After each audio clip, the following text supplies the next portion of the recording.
See, I'm back. Let's go. Thug it out.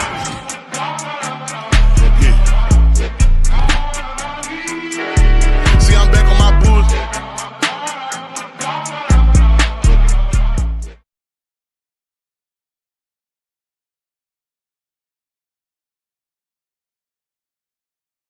Out here with these unbelievable melanin brothers that I got over here. What's going on in y'all household right now?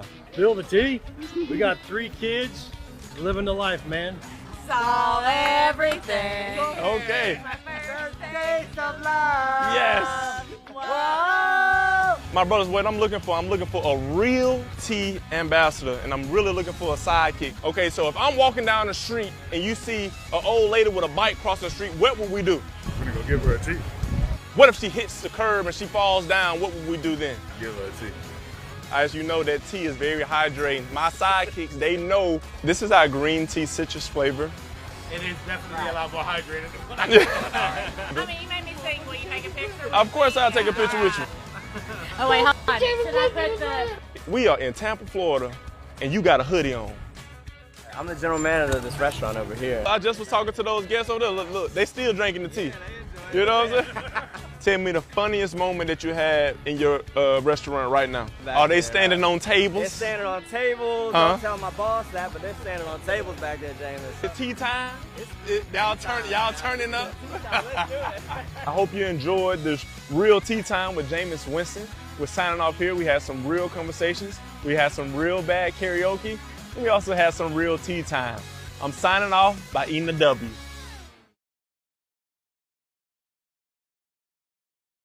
Here. 3 years in the making, we finally here. I didn't even know the major was. Like, man, we ran the city. You know what I mean? We ran the city. Right. I mean, I was proud of that. We weren't close to that city. Nah. By the dean of high school basketball coaches. The dean. I ain't care nothing about Jack, though. Told the young lady, I said, he definitely married up. You're 27, is that correct? So it hurt because I'm human. Yeah. Right? Rightfully so. But I'm going to give you more to hate. Just stay tuned. You gonna get your first one tonight. Give me the rock. Right, we're gonna stop and get some chicken. Right. So we laugh about that. You ride with me, gonna get that chicken. Yeah, right. Did you ever heard that story that the scouts were coming? Came to see him. And saw Willie Mays. Yeah, come on Wednesday to catch me. Team they went to, we don't beat them 4 out of 5 times, so, maybe they'll help them out. Thompson is overtaking Hoover. There's no question that Thompson is taking over. They got the best blacks, and they got the best whites.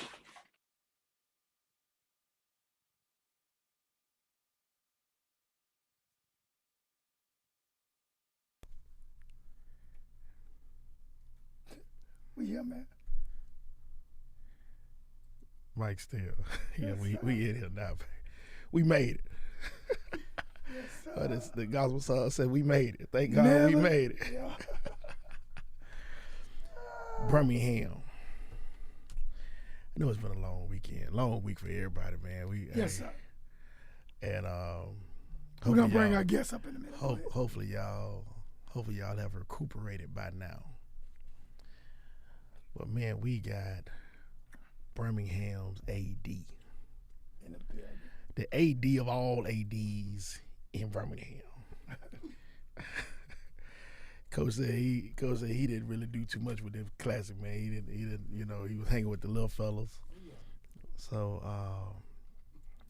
man, we want to welcome you, man. Miles College Hall of Famer. Yes, sir. Woo woo. Yes, sir. You got his mic on, right? Yeah, his mic on. Okay. The 50 under 50 award over there. Yes, sir. Okay. Blessed. Math major. Yes, sir. Okay. Mm-hmm. Hell of a linebacker over there. Go preach this sermon, boy. Preach this sermon. You speaking the word, man. Speaking the gospel, right? Yes, sir. My mama said I'm gonna be a preacher. Yeah, a cousin preacher. Right. Ain't nothing wrong with that, man. Every day you gotta tell the truth. But man, we want to welcome Mr. Henry Pope, Mr. Coach Henry Pope. Welcome to the show, my brother. Man, I appreciate it, Jay. I really do, man. No question about it. Thank you guys for having me on. No doubt. Man, See, I had a question I wanted to ask you about the Magic City Classic, but you did the smart thing. Hey, feel free to ask me because I got an answer for everything you got. Okay. Now, it may not be the one you want, but it's gonna be true. While playing ball, Yeah. at Miles, how was it seeing those two Titans? You know, they were gonna play at the old gray lady. You know, how was it from your perspective? You know, you being a college athlete, but seeing the largest classic in the nation take place. You know, were you guys trying to get out there and take part of the festivities? Y'all had an off week or? Nah. So we actually played A&M. A&M was in our conference at the time. Oh, So, yeah. yeah. So there was the SIA. Okay, Yeah, you they do were it. in the SAC. Okay, Yeah. okay. So, I mean, we looking at A&M. We trying to take care of business. That's what we looked at. We kind of looked at it as that. You know, it's ball. When you play HBCU ball, you just play HBCU ball. It was never one of those situations where you sit back and go, oh, it's the Magic City Classic. You know, the Classic is for A&M and state grades. You know, mile in, baby. That's what I was doing. Yes, sir. I hear you, sir. baby. Going I through. hear you. Yes, sir. Birmingham, that's And don't make him repeat that. that's what. Mile in, baby. Hey, through and through. He Tuskegee. Oh, really? Okay. Yeah, well, you know, that's kind of our bowl game right now. No doubt. On the nature. Yes, sir. No doubt. I actually recruited at Miles. So I worked up there for like 2 or 3 months before they fired me. Dean Ray, shout out to Dean Ray over there. Hey, man, I love Dean Ray. That's my girl, man. Fred, Jay don't mind sharing that story. I know. He like, yeah, I got fired. He said those couple months he was there working. Nothing wrong. Hey, 2 quick months. Now, he probably mentioned that about 3 or 4 times on that show. Hey, listen, and I want to be here for it. You know what I'm saying? Yes, sir. Let me be a shoulder for you to crown today. I'm here. Man, but shout out to the folks out there, man. Dr. Sloan back in the day, that was my guy, man. Bishop Bass, you know, that's you know, my extended godfather. Okay. Yeah. But Coach, man, we glad to have you in. Yeah. What we do here is we want to paint a story. Okay. You want to paint a picture, and what Mike and I call is connecting the dots. Gotcha. So we're gonna let the audience find out the young Henry Pope up until now. Yeah. Okay. So we want to start with junior high. Let's look at where did you go? Junior high school. Then we'll I can go further than that, man. I'm a Pratt City kid. So Pratt I went to City. Pratt Elementary, man. Pratt City. Hey, I was in that last 5th grade class, you know, when they closed down Pratt School, and they ended up sending us to Daniel Payne Middle, you know. So to us it was kind of weird and wild that, you know, we were Pratt City kids, you know. We're always thinking, you know, close our school. Not Rack City kid. Pratt City kid. Yeah, but that's what it was. Now, so we ended up going to Daniel Payne, and so we didn't have it like we do now, where middle schools play, you know, their own football league. You know, we was playing little league ball, and then 8th grade, you either played at the high school or you didn't play at all. You know, just how it went. Okay. So yeah, I would walk from Daniel Payne Middle School all the way to Jackson Hole for practice every day. Wow. That's what it was, man. Wow. I wanted to do it. Okay, because I know what Daniel, that's on right before you turn on Cherry. Yeah, that's what it is. So wait a minute. Ooh, that's a good little walk, bro. It's not as bad as you think it is when you start walking it. I'll just be honest with you, it's not. You know what I mean? And when you want to do something, you're going to do it. Okay. Now, it should be funny. You know, we got to school at 3, and, you know, practice started at 4. Okay. So I get there about 4:15, 4:20, and Coach Clinton. So Mike, that's an hour and 15-minute walk. He said it ain't that far, but that's an hour and 15 minute walk. It wasn't that far, you know what I mean? But you know, I can't do it. When you start talking about getting there and changing clothes and Well, you know what he said. You know what he said is when you want to do something. Yeah, when you want to do something, you're gonna do it. Yeah. There's no question about it. You know what I mean? They always said I stayed too close to catch the bus. You know, it's a 2-mile radius to catch the bus. So I stayed on Avenue T. So the bus picked up at Miss Marie's store, which is down the street from my house. Right. But, you know, I still had to walk, or my mom had to get us to school. But, you know, back in those days, it was you get it how you live, you know. So every now and again, we'll sneak on the bus. Miss Katz let us on the bus to take us to school. But when it came to going to football practice, you had to get how you live. Wow. You know, so. But again, it was something you wanted to do. You know, so I walked to practice. It didn't bother me none. Okay. Yep. So wait a minute. So Little League ball. Where did you play Little League ball? Insta Broncos. Yeah, baby. Listen. Okay. Back in the day, you had to be through and through. You know, you were a Bronco. From a Bronco, you were a Mustang. Well, some of my friends they end up being Yellow Jackets. You know, we still let them have the ends lead them. You know, but that's what it was, man. We were community kids, and you went to the community schools. You played the community teams, and that's just how it was, man. From the Broncos to being at Jacksonville High School, that's what we did, man. Wow. We loved it. Who was your coach at JO? Michael Clisby. Yeah, my head coach. Well, my freshman year it was Earl Cheatham. Okay. My freshman year, and Coach Clisby was the OC. Coach Drake was your DC. You know, but Coach Clisby pretty much ran it. You know what I mean? It's kind of what it was. So we've heard his name a couple of times on this show too. Man, look, that's Pop. We'll tell you in a heartbeat. I had Pop and Dad. Coach Clisby was Pop. Coach Drake was Dad. That's just how it was. My dad was in and out. Yeah. But those cats, they helped us. They took us where we were. I mean, a whole bunch of us. When you start talking about, we never had more than 35 kids on our team. Right. But these guys, they took us underneath their wings and taught us how to be men. Coach Clisby, I tell people all the time, this man never cursed us. He always addressed us as sir. Really? Yeah. Okay. Yes, sir. No, sir. Well, listen, what do you think about this? So, yeah, you missed that block, right? So, listen, sir, let me ask you, that's how he talked to us. It was never boy this and, cuss you out this. That wasn't his mentality. That wasn't his style. You know what I mean? And so that's how we carried ourselves in the schoolhouse, and it was easy for us to have conversations and use that terminology because that's what we were taught. Right. Game day, we were taught wear shirt and tie. That's what we did because it was a job. We were going to work. Right. Pep rally wasn't for us. The pep rally was for the kids. The band and then the students. They got pep rally. We walked in, we sat down, we stood up, we walked out. That was it. That was our pep rally. We get our mind right for the football game. That's just how it was. Yeah. So yeah. There was some legends, dog. Coop Willis. Man, yes. Coach Clisby. No question about Donald Crawford. Yes, man. Look, that's all right. People don't remember when they're marching. What was it? The Mean Green Marching Machine. Yeah. They were different, baby. Back then with the lean and, we used to, that's something I tell people all the time. People don't remember when the bands were so dominant in Birmingham. So right. Everybody loved the band. They used to, I remember you had the band of the week, you on the radio station in the morning, Phillips, right, Parker, or J.O.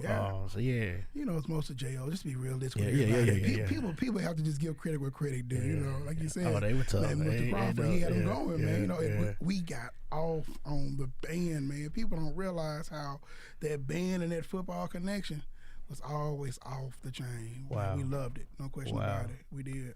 Wow. Good stuff, man. So you leave Pratt, and now what was the junior high? Daniel Payne. Daniel Payne. So Daniel Payne was the junior high, and then you go on to jail. Right. So now, but you were playing, suiting up. Were you doing varsity as an 8th grader, or? Well, so we were transitioning. So, we were working out with the 8th grade. It was like the spring of our 8th grade year. Mm-hmm. So that's what that time frame we were actually able to start working out with them. I didn't understand the whole AHSAA rules back then. You're just a kid that want to play football. Right. So you didn't understand how, the paperwork and eligibility information and things like that. So it was just, I'm coming out here and I'm tackling folks and, I'm not a scary guy. I'm going to play ball and, I'm not getting on the field for the spring game, so it hurt my feelings, So I thought I wasn't playing because he didn't think I can play. Wow. But it wasn't that, it was just the fact that my eligibility stuff wasn't in. Okay. So we didn't know all that kind of stuff. Right.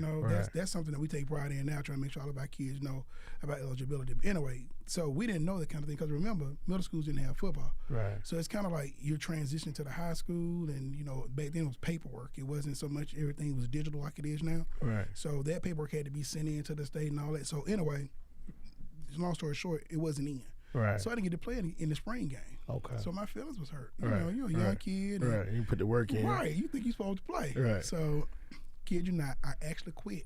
The summer from my 8th grade to my 9th grade, I quit. Yeah, I was mad I didn't get to play. Okay. So 9th grade, we get to school, first game of the season. I go to the game or whatever, and I was walking through the hallway after the first game, and Coach Clisby saw me and he looked at me. He said, "So you ready now?" And I was like, "Well, Coach, I didn't think you think I can play." And so he said, come here. So we went in. I went in this classroom. We sat down and talked. And he said, boy, you was going to start. He said, but I couldn't play you because your paperwork went in right. He said, you can practice all day. I just couldn't play you. He said, now, if you're ready to come back, I'll let you come back. But you got to come back to work. And I did, man. I just be honest with you. I went back, and I think it was we played Woodlawn. And we played Woodlawn in Lawson Field. No, at Legion Field. And I got a sack that game, And so I was all excited. Back then, if you played football, you were the stuff. You know what I mean? Right. And you were a freshman playing, So it was pretty dope. It was a great experience for me, Right. But and I say right there, that's what really, really got me going to the point where I understood that, just because you put the work in doesn't mean you're going to be out there on that field. You know what I mean? You got to an extent you're paying your dues or whatever. And it's not just about get on the field. It's what you're doing to improve yourself and help the team. You know what I mean? Gotcha. It's being more so a team player than an individual player. Gotcha. Little league, they set you up. Everybody get to play. Right. But when you get here, it's a job. You come to work. You make get it what you in. deserve. Right. Once you get in there, you start. Paying your dues. You get in on the field. Yeah. That's what it was. Yeah. Siblings. You have any siblings? Oh yeah, man. So I have an older sister, Shaquita. Okay.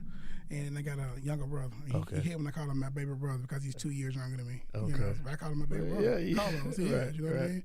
So it's the three of us. Okay. Yeah. Okay. Good stuff. So that just the three of us. Yeah, that and that's what it's been too. You know what I mean? My mom, she's a breast cancer survivor. We're so excited. Ooh. You know what I mean? So, but yeah, it was just the crew, man. My dad passed away. I would say it was 2007. When my dad passed away. My mom in 2007. Yeah, man. Yeah. So it's a little tough. You know, and people sit back and ask, what did I do? I went to work. I did. You know, he passed away on a Saturday. Of course, I woke up crying when my sister called. I knew what it was when she called. You know what I mean? And so, man, that's a story within itself. Right. You know what I mean? So I don't like bringing people down, but I stayed in an apartment at the time. It was before I bought my first house, and so we're staying in an apartment in Vestavia, and a car backed out and hit my truck. So I had to get my truck fixed. So I had to get a rental vehicle. You get a rental vehicle when they're fixing your car, and the only rental vehicle they had was a drop top Mustang, red Mustang, a drop top red Mustang. Right. So my sister, red, I know, right? So my sister normally picks my dad up from dialysis. Yeah. So at this particular time, she couldn't pick him up. Now, she was like, well, man, they called me man. She said, man, go pick up dad. I said, sure, no problem, I'll go get him or whatever.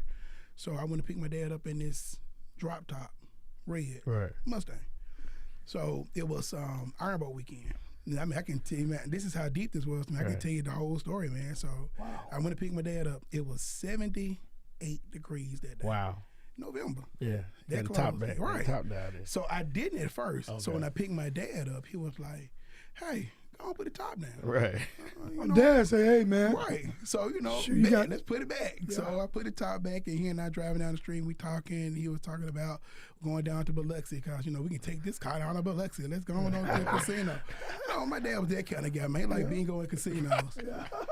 So anyway, we were going to my mom's house, actually, because like I said, I'm a prayer kid. So we were going down W, and it's like in the middle of the conversation, my dad took 2 breaths. My dad went out right beside me, freaked me out. Right. So I'm yelling, he's not moving, not breathing, nothing. So I fly on down W right to the fire station. So I get to the fire station, and nobody's there. So, of course, I dialed 911, and I'm telling them, listen, my dad is out. I said, my dad, he's gone. I said, I'm in a red car. I'm not stopping. And she told me, just go to the closest hospital, which was Princeton at the time. Right. So I was on it. I mean, I'm doing maybe 9 to 5, just flying. Right. And I often tell people, God is a great God. And if you don't believe him, try him. Right. Anyway, so as I'm driving, every light turned green. Kid you not. Every light turned green. So I hit alarm and I'm flying down. That McDonald's right across from Princeton Hospital. Yeah. It was a guy who was in the drive-thru. Now, this was before they changed how McDonald's is the drive-thru on the other side. I don't know if you guys remember that. Right. So the guy was in the drive-thru, and some reason he jumped out of line and followed me to the emergency room. So when you get to the hospital, they'll tell you if you bring somebody, they can't bring them in. You got to bring them into the hospital. So they were wanting me to pick my dad up and take my dad in, which I have no problem doing. But the guy who followed me in jumped out his car and helped me carry my dad in. Blew my mind. And again, I'm telling you this because I want you to understand God is different. God is a great God, because who would have known? Right. Getting inside there or whatever, and one of the fellows, one of the doctors doing his fellows at that time was Lionel Mazet, one of my classmates from middle school. Wow. And so he was one of the doctors that was tending to my dad or whatever. So, of course, they shocked my dad, brought him back or whatever. My dad stayed in the hospital maybe 2 weeks. And so he lost a lot of his memory at that time or whatever. But it's one of those situations where I tell this story all the time, because the odds of someone hitting my car and me being in a drop top and me letting the top back because of the weather, and me flying down and some guy looking and seeing my dad was out, because he can see my dad was out because I'm in a drop top. Right. If I'm in a regular car, you don't see my dad laid out like that. Him, having the wherewithal to follow me to the hospital to help me get my dad out. I mean, that was just a great thing, you know what I mean? Yeah. And we were able to save my dad at the time. So, yeah, but he ended up, like I said, he ended up passing a couple of years later. And, so it's one of those things that, do I miss my dad? Very much so, I wish, like, heck, my boys could meet my dad. You know what I mean? Yeah. So it's one of those situations. Yeah. That's what's up, man. Yeah. Birmingham, that's Coach Henry Pope. Coach, you had a heck of a career, obviously, at JO. Yeah. Tell me about the recruiting during that time while you were over there. Because, you ended up at Miles, but tell me about... Yeah, man, look, I was in love. I pre-committed to Auburn. I knew I was going to school, no question about it, Right. They take you down for the visits and things like that. You get all your letters, whatever, but certain schools going to invite you down. Right. I did the visit at A&M and all that. In fact, one of my recruiting trips I went on was to A&M, and Ruben Studdard and I was on a recruiting trip together to A&M. He ended up going to A&M. And so, but anyway, so... He played football? Ruben played football? Yeah, he played football at A&M. Yeah. Yep. So... I didn't know he played football. You didn't? No. Yeah, he's a Huffman guy. Yeah. Wow. Yeah. So that's why I like this show. Yeah, you learn a lot when you sit back and just talk about it, man. Yeah. So, but yeah, I went down to Auburn, fell in love with Auburn. That's where I wanted to go. Ended up having, my girlfriend at the time was pregnant with my oldest child. My oldest daughter, Dion. And so my mom was like, "You can still go to school. Just don't stop no show, whatever." That was my junior year. Do what you got to do. Da da da. Your junior year, Coach? Yeah, young and dumb, look man. at you, boy. Young and dumb, boy. Coach out there wild. Man, look, young and dumb. You hear me? I tell people all the time, would I ever change my babies? Never. Would I change the timing? Definitely. But, but it was. Everything was still going my way, And then senior year, all the awards and all this stuff, all state and all that, it was great. Blue chip, all this great stuff I was doing. And boom, she's pregnant again. And my mom's like, "Look, nah, I can't do both of them. You got to do something different." So I started working on Montclair Road. It's called Baker's Dairy on Montclair Road. And as soon as I graduated from high school, I got a job there, kid or not. And so my dad worked at Barbers. And so he was like, Barbers ended up buying Baker's. So I was going to be signed on there. But, that's how you think. You're from Pratt City. That's a good job. Working at the dairy, you know what I mean? Yeah. And so it was like what was it, July? Mike Howard was the quarterback at Miles College. That's my cousin. So went to Parker? Yeah, that's my cousin or whatever. So Demetrius Hollins had already committed to Miles. Okay. And so next thing I know, me and Mike was talking, and then a phone call came, and Coach Streeter was like, "Hey, I heard you're not going to school." I said, "Yeah." I said, I really can. I got kids. I got to take care of my children or whatever, Conversation went on. Do what you got to do. Things get what they need done. Da da da. All right, we'll leave it at that. So, bet you tell me I can come play football and be able to take care of my kids too. I'm all for it. Right. So I went out. The statement was, "If you make the team." I laughed. I thought that was so comical. You know what I mean? And this is not me being, boastful or nothing like that. Keep it real. You know what I mean? Just being realistic. Yeah. Whatever. So I ended up going, made the team and all that stuff or whatever. Third game, I ended up being a starter as a freshman. So, but it was one of those things, and it was a life-changing thing. Here's the weird stuff about it. I went to Miles one time while I was in high school because Coach Drake graduated from Miles, and he took us to M-Day. so we can just see what Miles was like. You know what I mean? I ain't no intention on going on Miles College. Ain't nothing about Miles College. They still had the little dirt field. You know what I mean? So, but end up going to Miles, man, and when I tell you I fell in love with that institution, I fell in love with it. No question about it, man. I think that, God, again, I'm a God guy. Yeah. Everything was done the way God wanted it to be done. Yeah, he put you where you need to be. He does. There's no question about it. Went out, played ball. I had a great time playing ball. And I'm a nerd now. Don't get fooled. I'm a nerd. Okay. So, football scholarship as a freshman. End of my freshman year, I had the highest GPA of all freshmen, and so I ended up getting one of those what they call the UNCF scholars. And so people simply say that's not a real scholarship. It is. Yeah. I got the Brian Goma version of it. I know it was. So I got that one along with my academic scholarship and then my athletic scholarship. So it was just like he said. You know what I mean? I didn't have to worry about taking care of my kids, and my schooling was paid for. Wow. You know what I mean? So look at God. Yeah. Look at God. No question about it. A guy who was going to just continue to be at the dairy, because I was okay making that money. I was making money. Catching the bus to work every day. I was okay with it. You know what I mean? My sister used to cry because I had to catch the bus to work. You know what I mean? But I'm just go get. I'm going to do what you got to do. There's no question about it. Exactly. As I was having a conversation with you guys earlier. Women, children, dogs, only people who are loved just because. Yeah. If you're a man, you better go get it. If you're a man, you're not going to get it. You can take the L off a lover because it's over. It's just how it is. But anyway, so that being said or whatever, man, ended up going to Miles my senior year. First of all, I was majoring in straight math. That's all I wanted to do was math. I wanted to be an accountant. Okay. And so, being a math nerd, there was, people looking for math teachers. So they was like, look, we'll pay you X amount of dollars. There's some money in it if you take these courses for education. Let me take those courses and see what I like. One of the courses was an observation course. So I did my observation with Ms. Delphine Thurkill. Okay. Never forget, she was a math teacher at Parker. Okay. And we were talking about functions, and we had a nice, healthy debate about functions. And so this was my sophomore year. And so at the end of my junior year, I got a phone call asking me was I interested in teaching math because Parker had opened and they wanted me to take the job. So I played my senior year in school while teaching at Parker. Really? Yeah, because I was done with class. Look, I'm one of them kids. I didn't take 12 hours like everybody else. Right. My freshman year, I took 18. First semester I took 18. Second semester, I had to ask to take 21 hours. I had to request to take 21 hours, and I did. Dean Lamar, they looked at my stuff or whatever. Yeah, you can take 21. Yeah. And so my sophomore year, I took 24. So, I was in school, and playing football. Right. You know what I mean? But, again, I had goals. Man, you got that shirt on, man. You got to be the most accomplished Sigma I know. Look, man, there's some great men in this thing now. There's some great men in this thing. I said that I know. Hey, listen, you sit across the mile, man. No question about it. Look at you. That's a good picture. Man, listen, there's some great men in this thing, boy.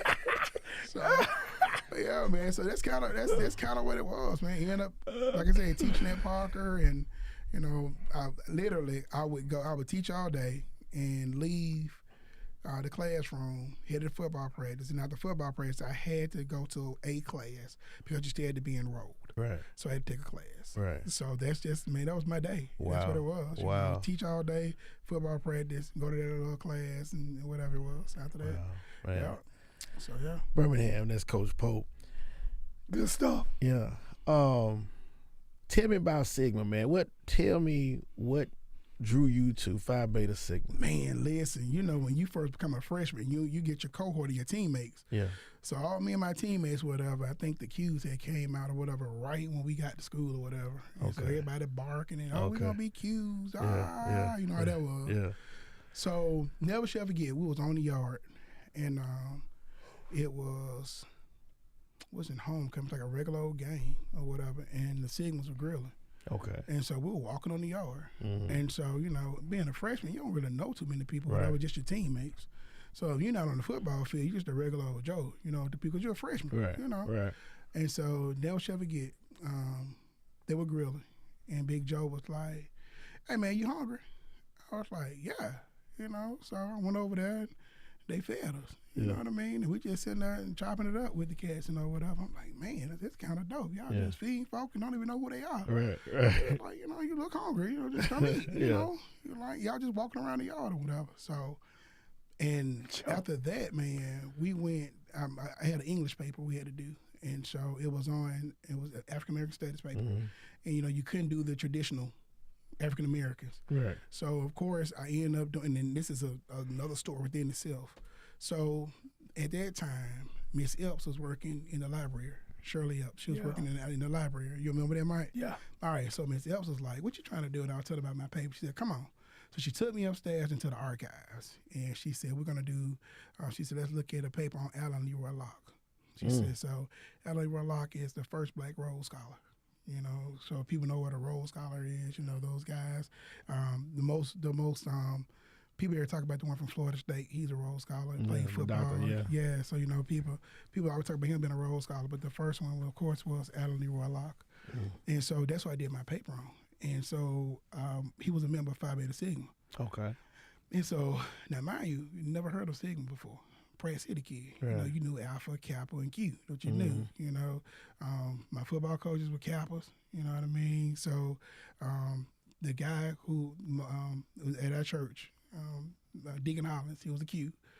So those the ones I actually kind of saw, those fraternities. You really didn't know in the Sigmas back then. But so I started doing, research on it or whatever, because like I said, after talking to Joe and then meeting Todd Tarnett was the SGA president, vice president at the time. Yeah. And so Joe was over Panhandle, and I'm like, dang, so these cats kind of got it going on a little bit, you know? Right. And so you start looking at your history and seeing who else is in the organization. Because remember, you don't play at something because it looked cool and everybody be hopping around and stuff like that. You got to find out where it fits you. Right. So as you do your history, you find out about Jerry Rice being the Sigma. And, you're like, oh, okay, that's kind of dope. Emmett Smith, Scottie Pippen, look at all these folks, whatever. Okay. Then you keep on going, and then you see Demetri Newton, and then you start seeing, James Wood and Johnson. You be like, oh, wait a minute, so these Six Sigma thing is kind of popping. And all of a sudden, you look at how it fits you. And, a culture for service for humanity is one of those situations you go, you want to be a part of, not a part from. And so all of a sudden, you got to find out what fits you. Right. And so I used to tell the story all the time, a couple of my students ask me, Mr. Pope, how you end up being the Sigma? I tell them all the time, look, you can be prettier than the Kappas, smarter than the Alphas, and nastier than the Qs. Hell, you got to be a Sigma. That's the way it goes. Look at the Bible, the Bible breaks it down better than anybody else in the world. Check it out. Hear me out. Then you're going to sit there and go, dang, it's deep. Qs are dogs. Kappas are bunnies. Alphas are apes. I don't want to be disrespectful to nobody. Sigmas are men. And in the Bible, God gave man dominion over all the beasts of the field and all that other great stuff. So you got to party hard with the Blue Fox crew, man. That's how it comes up, man. You ain't I'm surrounded by a B-Ham. Y'all come and save me, baby. If you ain't a Sigma, Mike told Barbara, said, we the sum of all fraternities. What do you think that mathematical sum is, baby? What is it, the sum of all? That's what it says, man. Hey, that's not my definition. That's what it is in the book. That's what it's in the book, man. Look, all I can do is tell you what the book says. I see you were listening. You were listening. He did. He learned something right there. You see how it goes, man. Remember there, that's Coach Pope, man, talking about Phi Beta Sigma. And we did this on purpose. I said, hey, man, why you... Hey, got to. Why your Sigma shirt want to make jail? Want to make you feel good, Jay. It's all good, baby. It's all good. Make you feel good about it. You know how that works. Hey, shout out to my boy Heavy D, man. I know he listening. Blue 5. Coach. Yeah. Tell me about that. They said, man, you was knocking some heads over there, man. Man, I loved it. Listen, my wife laughs at me all the time because I'll tell my sons, the object of football is not to make a tackle. It's to cause as much pain as humanly possible. You think about football. Football is legalized fighting for real. Yeah. You get to hit a man as hard as you can, and it's okay. Yeah. It's okay. JD, John defensive player, baby. Man, John Douglas played defensive end, during the time I was at Miles College. And so I can't remember who we were playing, but, he tell me the story all the time. He was talking to somebody, and he was like, man, I don't mess with Pope. He said he was making a tackle. He said, then, man, Pope came in and hit everybody. He said, Pope hit that cat so hard, I can feel it. And that's just how I played the game, man. Reckless abandon. I loved it. Wow. I'm going to cause you as much pain as humanly possible. When I coached, that was our thing, man. Defensively, I don't care. I'm not talking about stopping nobody. I'm talking about causing pain legally. Right. That's all. Right. You're going to keep your head up, your shoulders bucking. You're going to cause pain. Because you keep on causing pain, eventually they're going to want to run the football no more. That's just how this game is played. You know what I mean? Like, Coach Ford said, you can handle this for 4 quarters. Yes, sir. You know, if you can take what I'm going to give you for 4 quarters, that's congratulations. Yes, sir. You know what I mean? You deserve that. That's just that's the sir. reality of it all, man. And that's just how we play ball, man. That's how I coach. That's how I play. We're going to cause as much pain as humanly possible, legally. We ain't breaking no laws, no rules. But when we get through, you going to know you was being hit. People say all the time, not coach that we know, people say all the time, you knew you played with Nona because they was going to knock the crap out of you. And that was our thing, man. We taught that. We're gonna cause pain. Yeah. That's just where it was. Dang. That's how I played. That's what's up, man. Coach, so you talk about that, you matriculate on out of Miles. Yeah. Tell me about that first job. So, like I was saying, I started at Parker. Okay. And so, as anybody else, you want to coach ball. And so Coach Andre Robinson was the head coach at Parker, and he had his staff already. So, I was like, well, let me just go home and coach for Coach Clisby, because I just wanted to coach. I didn't think about a check, just me want to help kids do what I do, So I started coaching offensive line at J.O. I think I coached for 3 days. And George Moore was the AD at the time. And he called Coach Clisby, so Coach Clisby, I couldn't coach at J.O. because I taught at Parker. And so it was cool, I'm so Coach Moore had Joe Roll. Yes. Now that's Coach Moore. That was the Jones Valley basketball. Right, okay, yeah, right. So he was the AD at the time. Right. So it was one of those situations where feelings were a little hurt because I just wanted to coach ball and give back, But I felt I didn't want to break any rules. So I started back teaching class, didn't worry about it. And then Coach Rob came to me and was like, man, I know you wanted to coach ball. He said, if you wanted to coach ball, you could have came and talked to me. I would have found a job for you. Mm-hmm. So I was like, well, yeah, I'm a little interested in it, So he ended up letting me coach defense on the B team. Okay. So I was the defensive coordinator on B team, and, we went undefeated. And then, of course, he moved me up to varsity. So my last year there, kind of didn't see eye to eye on some things, whatever, And so I didn't want to coach ball anymore. It was I have certain things that I like or whatever, and I felt that wasn't, what I wanted to do. Right. So I stopped coaching ball. It was my 3rd year, and so I don't know if you guys are familiar with that 3rd year pink slip. Tenure, yeah. So they gave everybody that pink slip before you get that tenure, so they can determine who they bring back and who they don't. Right. So I was in the middle teaching class when the security guys brought the slip to my door, and the guy was like, and I got to give it to you, but, you're in math, don't really worry about it, whatever. And I was kind of like, dang, that's messed up, Wow. So, you decide not to go to camps and all that stuff because you got a job, and then you don't have a job anymore, in your mind frame. Right. But what I found out was I had already been transferred to Winona. I didn't know I was transferred to Winona. I didn't find out till we came back for the summer in session. You come in and work for the summer preparing for your next classes, and we're doing the sign-in sheet. So that's what, early August or something? Yeah, you in limbo the entire time? Hey, you May, and then it goes on the agenda in July. You go back on the agenda in July. It's weird, man. It is, but so anyway, so we're in July. It's the beginning of August, end of July, beginning of August. We had to go to Parker, never shall forget. And we're doing the sign-in sheet. So I'm, just signing in, looking at the Parker list. I don't see my name. So I'm like, dang, I guess I'm here for no reason. They was like, yeah, you at Winona. So I go on Winona list, and there I am. My name on Winona list. No one told me I was going to Winona nothing or whatever. So come to find out, Miss Hope at the time, she was Miss Hunter at that time, was named the principal of Winona High School. And so she was able to pick who she wanted to go with, and I was one of the people she picked. She was the assistant principal at Parker when I was there. Oh, okay. So, it was one of those situations where, I couldn't teach the upper level math courses at Parker because Ms. Thurkill had the algebra 2 trig and, the pre-cal, and Coach Sams had the calculus. Okay. So you over there with Miss Bessie Hill, too? Yeah. Okay. Yeah, man. Listen, that was my crew at that time. No question about it, you know. So I ended up, leaving there, going to Winona because I wanted to teach upper level math. That's really what it was all about. I was excited to be able to teach upper level math, and Andrew Logan was a math teacher. And so Drew went to Tuskegee. Okay, yeah. So I found out Drew went to Tuskegee. So, me being a Miles boy, we was going to give you hell. So we started talking. We joined, Miles Ski Week, and we talking football. And so the next thing I know, Coach Clisby came to my classroom. He was like, "Hey, boy, you know, if you don't know Coach Cheatham, you don't understand how he talk. But that was Coach Cheatham. Hey, boy, here you understand football a little bit." And I started laughing.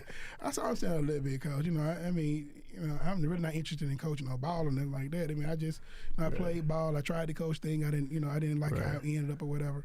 He was like, "Look, do this. Why don't you just come out? You know, we'll talk a little football. You know, you see if you like what you like, and we'll see what we do." So I went out, you know what I mean, and watched them practice one day. And lo and behold, I mean, it gives you the itch. You know what I mean? When you seeing it, you get that itch again. Smell the grass. Right, you know what I mean? You're watching kids go. And so Joe Webb had just transferred to Winona. You know, he went to Ensley first. So he transferred to Winona. And so Joe was in my math class. And he had these thick cornrows. What school he went to first? He was at Ensley first. He had these thick cornrows. And I'm looking at him like, yeah, I play quarterback. I'm like, it's a quarterback, man. This dude look like quarterback. He tall and like with these cornrows. You know, he gotta be a receiver looking like that. You know, you think of a quarterback, you think of that clean cut kid. You know what I mean? Your leaders back then, of course. I'm not, you know, whatever. As an athletic person, what you think about. You know what I mean? Because remember now, my quarterback was Michael Howard. You know what I mean? So that's what I remember. You know, seeing that clean cut kid or whatever. Anyway, so from there, you know, end up going out and just, like I said, fall in love with it. You know what I mean? So I told Coach Cheatham, yeah, I do it. You know what I mean? I didn't mind. I get back into it. Wow. And so that was in 2003. Okay. And so I started coaching ball again that year, that spring of 03. I started coaching ball again. And spring of 04. So it was the fall 03, spring 04. So I came back out and coaching 04. Okay. And, you know, again, that's where it all started, you know. Wow. So 2 years later, Miss Hope, Miss Hunter at the time, she's Miss Hope now, but Miss Hunter was like, okay, so she was ready to name a new athletic director. So because Coach Stewart ended up being a principal, so he had to leave because he became a principal. Okay. And so she was looking for a new athletic director, and Coach Cheatham was going to take the job at first. But they had a rule back then, you couldn't be the head football coach and the athletic director. So in order for that, it was, okay, so Pope, you're going to be the AD or whatever. So, I'm fine with that. It's okay. I'm a nerd. You know, I like numbers. So I took the AD job and, you know, defensive coordinator, athletic director, Coach Cheatham was the head football coach. You know, people always ask, how would that marriage go? You know, him being my boss on the field, me being the boss in the school. It went great. You know, me and Chichi got along fabulously, you know what I mean? And it made it better to me, you know what I mean? Because I was able to make sure the paperwork was nice and tight, so there was never an issue with him. And, you know, I was able to, I learned so much football from that man. Wow. I don't think people realize, if you've never really just talked ball or just talked life, period, Coach Cheatham, you missed out on something. Right. Man, this man taught me so much. Look, so my first year, as a DC, we played against Gardendale, never shall forget. And that was killing us on the outside. We was a 4-3 team, you know, and that was killing us on the outside. And so Coach was like, just switch your thing to a 5-2, boy. I was like, Coach, we ain't practice a 5-2. He was like, don't worry about it. Hey, come here. So he brought the whole, he brought the whole defense in real quick. You knock here, come there, move this, da-da-da. And we switched to a 5-2 right then. You know what I mean? And I'm sitting there in all like, you know, you feeling kind of bad. You know, I'm the defensive coordinator. You had to come do my job. Right. He was like, look, boy, don't feel bad. He said, you're a young boy, you learning. He said, and if I didn't trust you, I wouldn't let you do it. He said, and I trust you. He said, so don't worry about it. Don't stress over it. We get better together. You got it? I said, I got you, Coach. At that point, in that moment, then on, I never got caught with my pants down, never again. Right. You know, I was going to always be prepared, always ready for the next thing. Right. He taught me that. You know what I mean? Wow. So much. You know. Shout out to Coach Cheatham, man. Rest in peace. No and question, power. man. No question. Yeah, I want to meet him. Yeah. Man, you would have met a great man. People don't realize that history with Coach Cheatham, man. He was the first African-American football player. Southern Miss. Yeah. You know, his record stood up until, 3 years ago? I think it may still. No, he's not leading. He's like third now. Yeah, he's third now. Okay. 2 years ago, 3 years ago. Yeah. Right, he's still in the books. Yeah, he's still in the books, though. Right after he got inducted into the Southern Miss Hall of Fame, somebody broke his record that year. Wow. So, yeah, man, but when I say, when you just sit back and just talk to this guy, he charted cap out there. You know, he was on that charter line of cap out there. Okay. Coached at Southern. After he left Southern Miss, he coached at Southern. I mean, people just don't know. Right. If you sit back and look at the history of the players that this man coached, you know what I mean? I don't think people realize the number of guys he had that played collegiate ball, the number of guys he had that played in the NFL, you know. I think people realize all that stuff. And he's the ones that's coaching college ball. And then you got Grady coaching the NFL, that's one of the Cheatham boys, you know what I mean? I like to call them Cheatham boys because you know what they are. They're Cheatham boys, that's what it is. You got Zoe and, you know, Sam over here now, and you got Chad the head football coach in collegiate ball. So it's so many of them doing so many great things with them, and people don't realize that they all got it from that man. You know, we all got it. And I say we because I got it too. Right. You know, Coach Cheatham gave us something that I don't think people can actually understand. You know, not just the X's and O's of it all, but, you know, the extra that you just didn't get. You know what I mean? A lot of men were impactful in my life, but when I sit back and think it just really, really sit back, man, she was deep. Wow. You know, when I found out he passed away, I was working out that day. And so, whatever, let's move. Okay. We'll move on. I got you, man. Coach, so you stayed at Winona. Yeah. And is that where you moved from Winona to this Big House? Yeah. Okay, Big House. So let's see. It was Mike. You know, we found we got to add him to the crew. He in for Cactus and Bam. Yeah, man. Listen, that's how I go, man. Listen. So we were it was 2016, and you know, so that summer, Buck Johnson, you know, the board decided to go away from Buck Johnson, and so it was an opening. And so I got a phone call asking, you know, well, Pope, were you going to apply for the job? I was like, nah, man. I'm the next head coach of Winona High School. I ain't studying none of this stuff. I want to coach ball. I like touching kids' lives and teaching math. That's what I like to do. Right. And so it went on and conversations went on and, you know, they tried to put certain people in and it didn't go the way they wanted it to go. And then the phone rang again. They were like, look, we really want you to apply for this job. Wow. And so I went to Coach Cheatham. You know, I didn't make decisions without him because he took chances on me, so I didn't want to leave him high and dry. Right. That's just how my mind went. Right. So we went outside in his office. He called the outside of the field house on the backside his office. So people who know you know what I mean. So we went to his office back there, and we were talking, and Coach Cheatham told me, he said, look, boy, if I told you to stay, I'd be low down the zone nowhere. He said, you can go and help your family by taking this job. He said, not only can you help your family, you can help my family. He said, because you understand this thing. You understand stuff that people just don't understand. You can see things that people can't see. And you can make people do things that people don't want to do. I started laughing. So I don't try to make people do nothing because I just want people to see the light. Right. Because if you ever looked at Winona when I was there, we were in the black. You know, we never took a dime from the board. You know, we generated our own funds. Okay. Miss Hope didn't believe it. You know what I mean? That was just how she stood. Right. She stood 10 toes down. Her rules were real simple for me. You know, if she's going on TV, it better be accepting a trophy. If she's in the newspaper, they be talking about how good we are. And if it's going to the bank, we better have being in black. Other than that, she ain't care. I can run a program I wanted to run it. But those things had to be what it need to be. And I loved it. You know what I mean? It was one of those situations where that's what we did. Wow. You know, and I wasn't a micromanager. You know, I had head coaches who believed in their sport. That's what we did, you know. I had the coaches that were just really doing their thing. Cheatham with football. I had Sid doing boys basketball. Lane.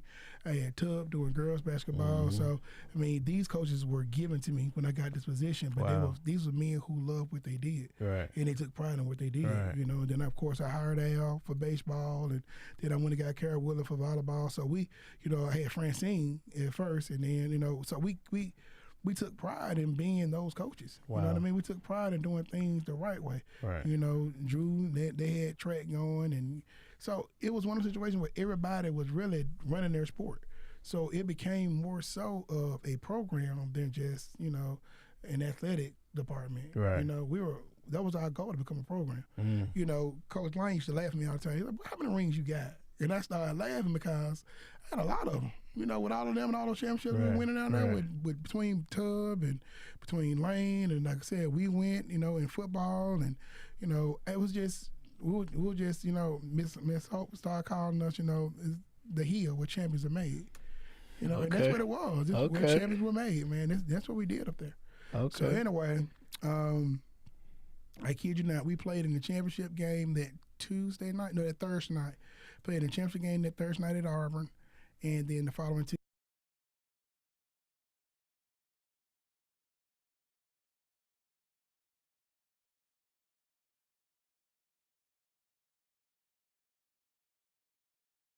Your direct reports, would that be the ADs at the various schools? Yeah.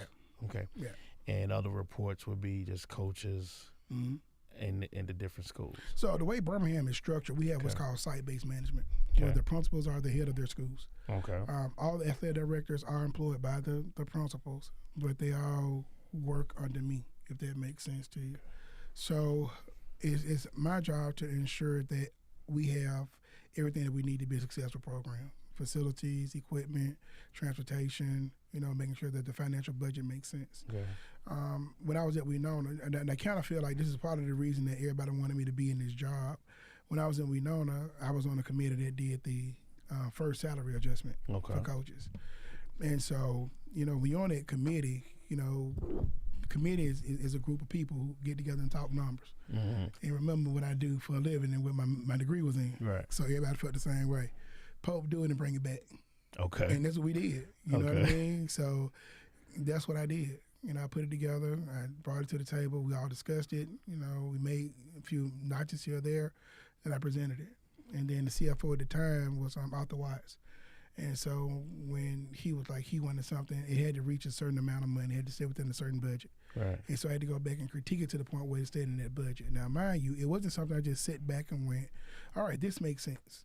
I went and did research. I went and pulled salary schedules from all over the state of Alabama with comparable districts as ours. You know what I mean? And wanted to see what they were paying their people. And then, of course, I went to those schools in the metro area. You got to also consider that you're trying to get these schools, the coaches from schools that are more affluent than we are financially, I would say, at that time. And so that's what we did. We kind of came in the middle, and we were like an average salary is what we did for stipends. That was the first one in 2013, 2012, that first adjustment. So when I got in this seat, that's what Coach Cheatham meant when he was like, I can help not just my family, I can help everybody else's family too. Because I can understand, in this seat, I can make presentations to the board and to the CFO about what we can do in order to make coaching in Birmingham make more sense. So since I've been in this seat, we've increased the salary schedule again for coaches.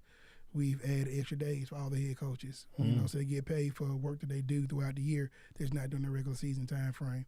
We've added experience stipends for coaches now. So the experience you get an additional stipend for that. Okay. So in other words, we've raised the salary for our coaches to the point where we're comparable not with just other systems around us that look like ours or the size of ours, but with those that are more fluent than ours too. So, that was our goal, when I came and took this position, was to make it to the point, because I remember back in 1995, and some of my older people in Birmingham might remember when the football coaches were about to go on strike. That was my senior year. That's how I remember so well. Coach Clesby, Coach Holyfield was at West End at the time. You had a few other guys that were just like, look, we're just not making what the other people were making. They weren't, man. They were making like $1,200 in stipends. It was ridiculous back then. It was awful. And so I remember Ron Ingram did a report, and so he came and interviewed me. So again, I'm the nerd of the group. So, I did most of the interviews too. Right. I was a captain, but I did most of the interviews because, being a nerd. And so he asked me, he said, so how do you feel, going to your senior year and, you may not play your senior year? And I was fine with it because I supported my coach at the time. You have to look at it like this. These are men who got to take care of their families. And the time they spend outside with these children, with us at that time, you can't put a dollar sign on it. Right. And if you're not paying them something that's at least, it may not be comparable, but you can't pay them more than what you're paying them. So at that time, Mayor Arrington was in the seat. And so they came up together, and that's when the city of Birmingham started paying half they were paying a match for what Birmingham was paying. So the district paid half of a stipend, and the city of Birmingham paid half of a stipend. And that's how they worked that out. Okay. So, I laugh, me and Coach Cheatham used to laugh about this. He was like, dog, boy, you've been involved in every time there's been a raise. And I laughed about it because if you think about it, I have. Even from being when I was in school with that interview or whatever. And then, me doing the first adjustment, and then now me in the seat doing the new adjustment that I'm doing now. So, yeah, man, it's just the goal is to make it to the point where people want to coach in Birmingham City School District. So there has been improvement in the salaries under your watch. Okay. Oh yeah, no question about it. I guess let me ask you this: with certain coaches may say, you know, I'm teaching 2 or 3 classes or 4 classes, however many there are, versus my contemporary or counterpart, say at Hoover or they don't, no question.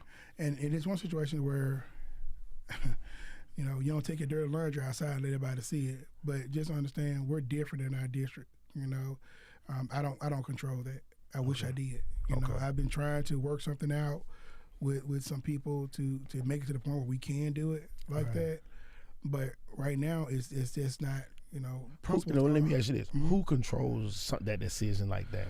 Is there? I mean, is there a person we can put in? Because like this is another thing. We had a couple of coaches on, and we were talking about zoning, and you know they wanted to talk about it, but they really didn't. We can talk about zoning, because I don't mind talking about zoning because I was involved in it. Okay, know? So, All again, right. that's one of the things. Being a coach, you know, I can kind of, you know, let you know how that feels. Right. So when I came in, that was one of the things that I did. I went to all the middle school principals and talked to them about, you know, having true feeders. You know, and everybody, because Birmingham didn't have feeders. Right. You know, it was just wherever you lived, you went to that school in that area. And I know I was talking about true feeders. And, you know, people was like, nah, they won't want to do that. Everybody. So, you know, everybody territorial, whatever. When I got through talking, I would say all except one middle school principal was all for it. They're all for it. And so, of course, I took it back and they ran with it. And lo and behold, you know, Dr. Sullivan and that crew, they went through and we ended up with a true feeder pattern. Okay. So, you know, that was the first step of making this system make sense, Right. you know, having a true feeder pattern, because now your 7th graders, 8th graders are all in one alignment. You know? So the next thing that I want to do is kind of, instead of having all these individual schools, you know, kind of let them play together, you know, so. And it was working, you know. And I'm not going to be going to again. I don't put my dirty laundry out there, but just know it was doing what it needed to do. You know what I mean? You can look at a few of our high schools and how they producing. You know what they look like now, and that was because their middle schools were playing together. You know, so these kids have been playing together since they were in the 7th grade. You know what I mean? So they play together. So if you look at your open mountain schools, that's what they do. You know what I mean? They have a 7th grade team, 8th grade team, a 9th grade team, and they have played Little League. Yeah, no question about it. And I mean, so that's something I'm looking at doing now. You know, next year, now I saw some things that's going on to this Little League thing or whatever, and I'm trying to get involved in that. You know, I want to be to the point where those Little Leagues are played through vertically in those feeder zones that we have. You know, I actually want to do a Birmingham City School Little League, you know what I mean? Where those, you know, we kind of, I have to construct a structure to a point where, you know, get with the right people that it doesn't violate the AHSAA bylaws, but I won't do so if we're playing within our feeder.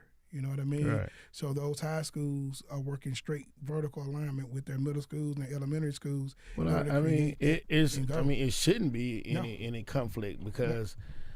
It's done everywhere else. Yeah. There's no question about it.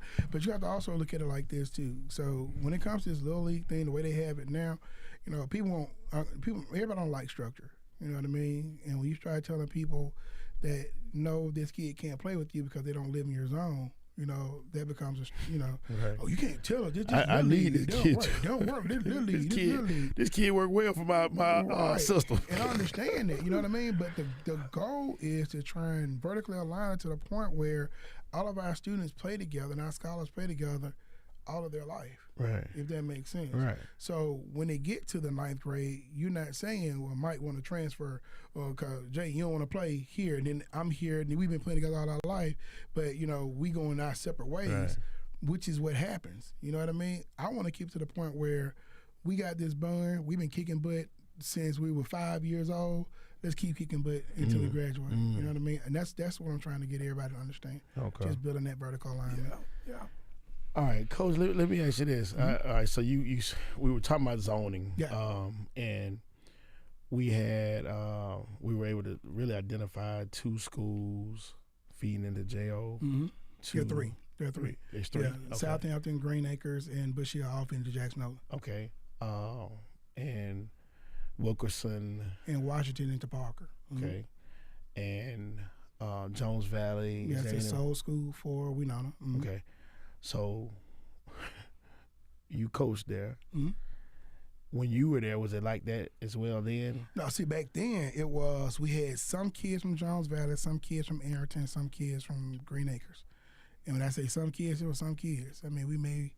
Somebody may stay on one street. Yeah. Okay. And that's what it was. So how that's what I'm saying. Like, how does that work where you got one school getting 3 schools feeding into it? Mm-hmm. Parker with 2 and Winona with 1. Well, you kind of got to look at it like this too. You have to look at the numerical value of the students, the population that's in there. So Jones Valley is a true middle school, 6th, 7th, 8th grade. So that entire population is just middle school kids. Right. Whereas if you look at Green Acres, Bush Hills, who are middle schools as well, their numbers together may give you what they have at Jones Valley. You know what I mean? Mm-hmm. And so Southampton is a K-8. Okay. So you have kindergarten through 8th grade. So you may have 27 8th graders. You know what I mean? Okay. So it's not like a full school of 6th, 7th, 8th graders there. It's just, a K-8. Right. So that's why it may look like there's more students in that feeder, but there really are not. You know what I mean? So you got Woodlawn, who has Putnam, they have Hayes, they have Ozzie Ware. Okay. So again, people go, man, that's a lot of kids. Well, technically it's not, because where Putnam is and then Hayes is a K-8. So there's not a lot of students between those 2 schools. Right. You know what I mean? So that's why Hayes, Woodlawn is just a 6A school. You know what I mean? Likewise with Huffman. Huffman has Huffman Middle School and Smith Middle School. Okay. Again, so the zone, it makes sense now because it's no longer a zone, it's a feeder. And so the feeder is what makes it make sense. It's no longer where you live, it's where you go to school. Okay. And where you go to school is more important to us because now you're able to build that camaraderie with your kids.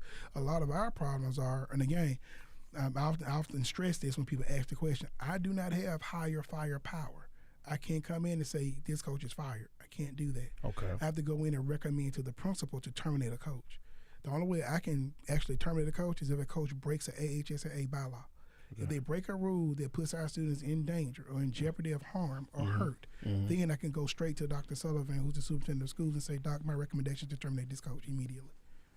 I can do it then. Okay. But as far as the way that their production, or I feel that it's not a good fit for our district, I can't terminate that coach. I can go to the principal and communicate with the principal about it, and that principal has to then terminate that coach. Right. If the principal, is willing to do so. Right. I do have, don't get me wrong, out of my 7 schools, I can honestly tell you there are 4 schools that if I come to them right now and say to fire your coach, they'll fire him. Okay. I mean, really.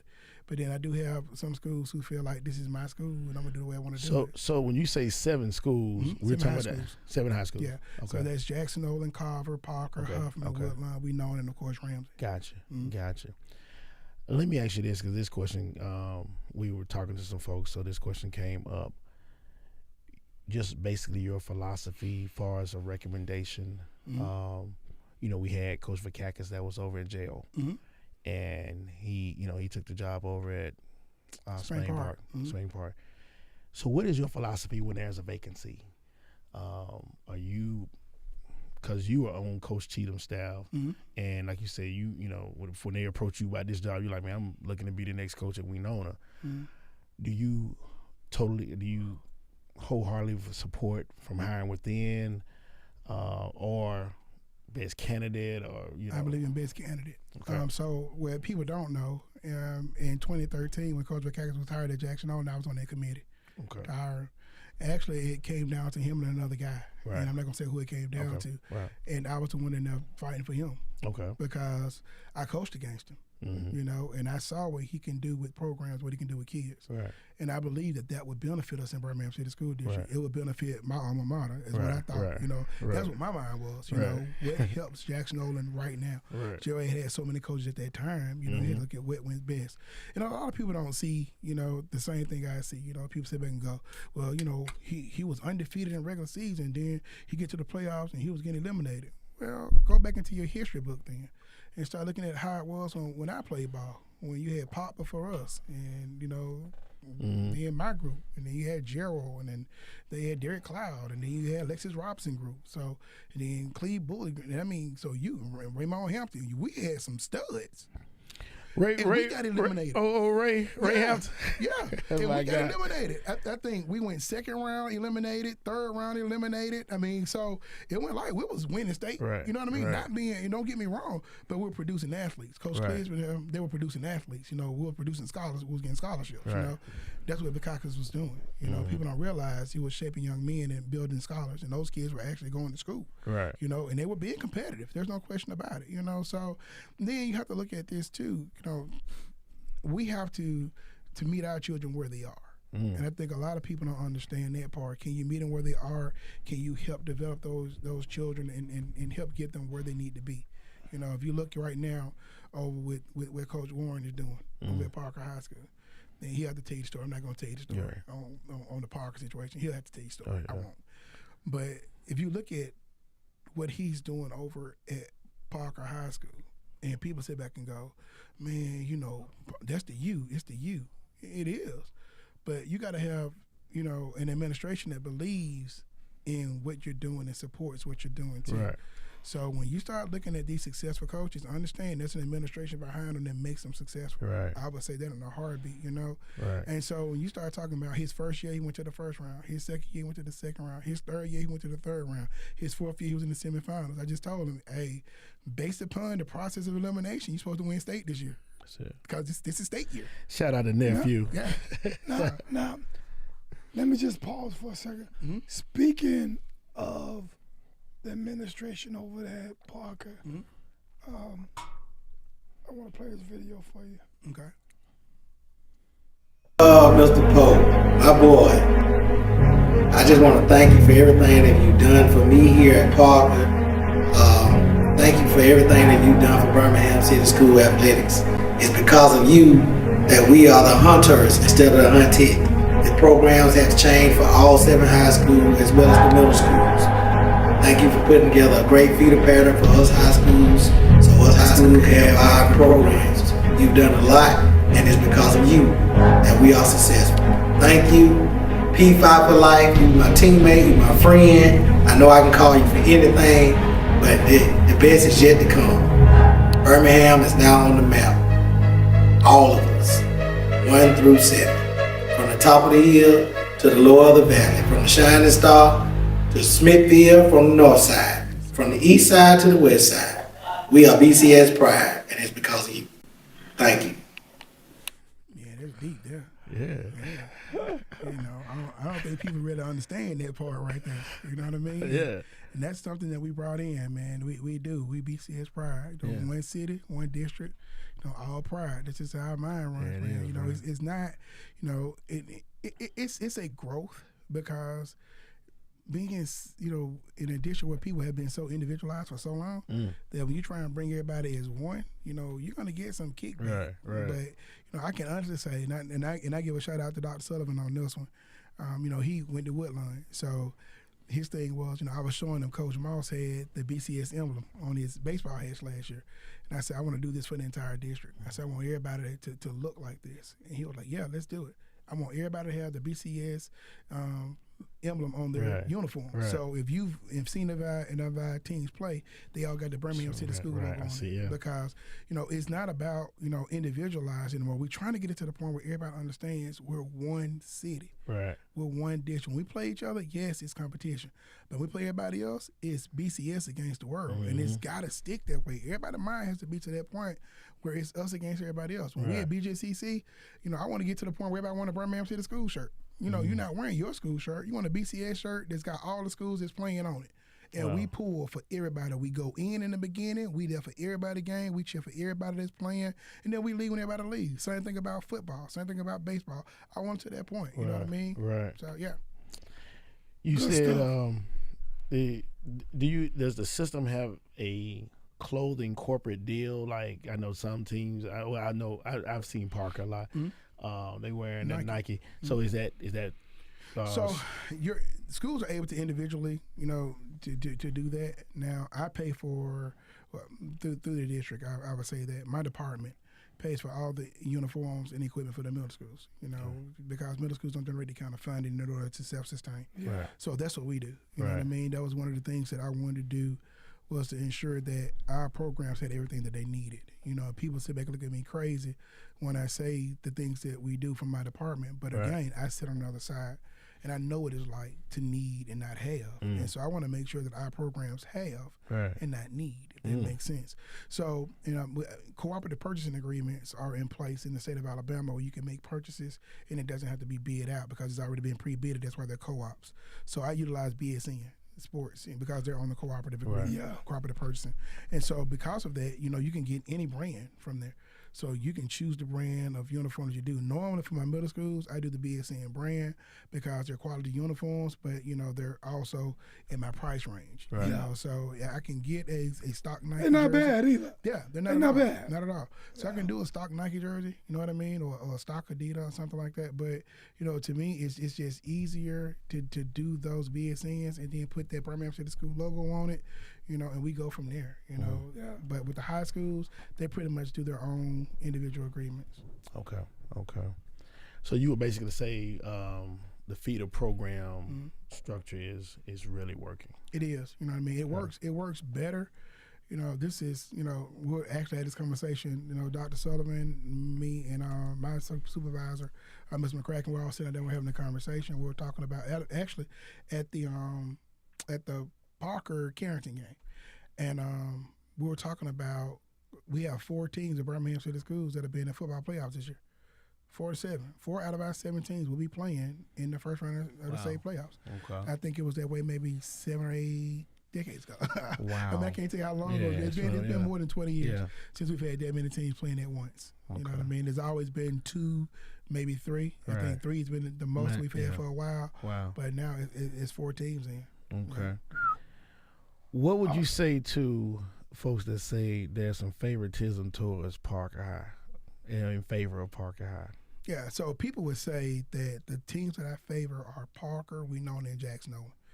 They'll say that, and they say Parker because my best friend is the AD there.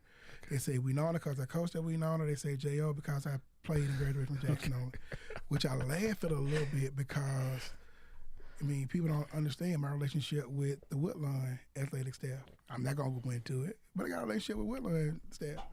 I mean, if you do history, you'll be like, dang, he sure do. Yeah, you know, and then if you start looking over there at the Ramsey staff, you know, people talk about, you know, well, Ramsey don't have this or Ramsey don't have that. Ramsey has never asked for anything that they don't get. You know, I've bent over backwards to make sure they do because they are, you know, at a little bit of a disadvantage. You know, without them having their own stadium, you know, we went through it, and this is a shout out to Director Eddins and her crew over there at Legion Field. They allow Rams to use their facility at any time they need. I mean, that's what they practice at. That's technically their home field. Okay. You know, when I was in school, that was all about home field. Now it's just Rams' home field. That's what Rams plays.